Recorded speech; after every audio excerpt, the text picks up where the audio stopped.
understood what she had to do. She had 3 tasks: feed the gosling, protect him, and teach him. But she didn't even know what goslings ate. Frank, the sly fox, was watching from a distance. He realized Roz was struggling to care for the baby, so he approached her. "I'm a hunter," Frank said. Roz replied, "You tried to steal this baby from me." Frank smirked. "I'm a fox. Trickery is in my nature, but you helped me when you removed those thorns from my face. So now, I'll help you take care of this little one."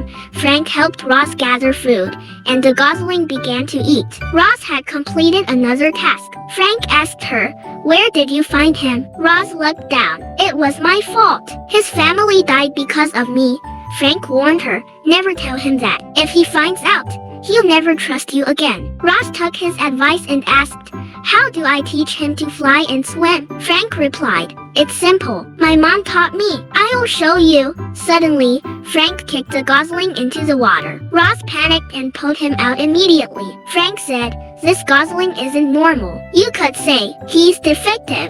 Even if his family had survived, he probably wouldn't have. Don't get too attached. That way, it won't hurt as much if he doesn't make it." But Roz looked at the baby and said, "Killing him won't complete my task.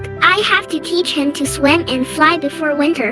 Frank nodded. "Then first, you'll need to build a home, somewhere safe, where predators won't reach him."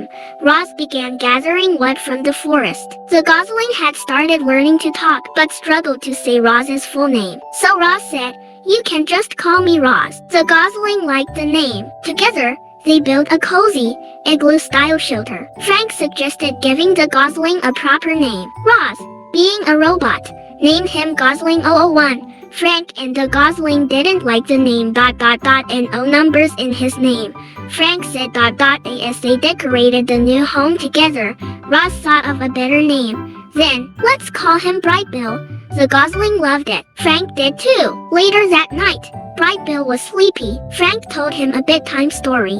Once upon a time, on a tiny island, there lived a lonely gosling. He looked up at a star and wished for someone to love him. That star sent Roz. She had a heart she didn't even know about. And now, like a real mom, she takes care of you. Brightbill started to doze off. Roz, tired from protecting him all day, lay down too. The 3 of them slept peacefully. Time passed. Brightbill grew older.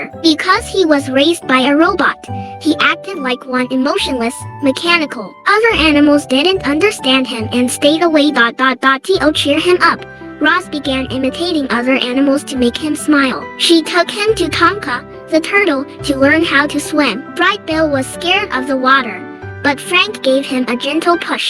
He splashed in and, following Roz's instructions, began flapping his wings. Brightbill was swimming. Roz smiled. She had completed another task.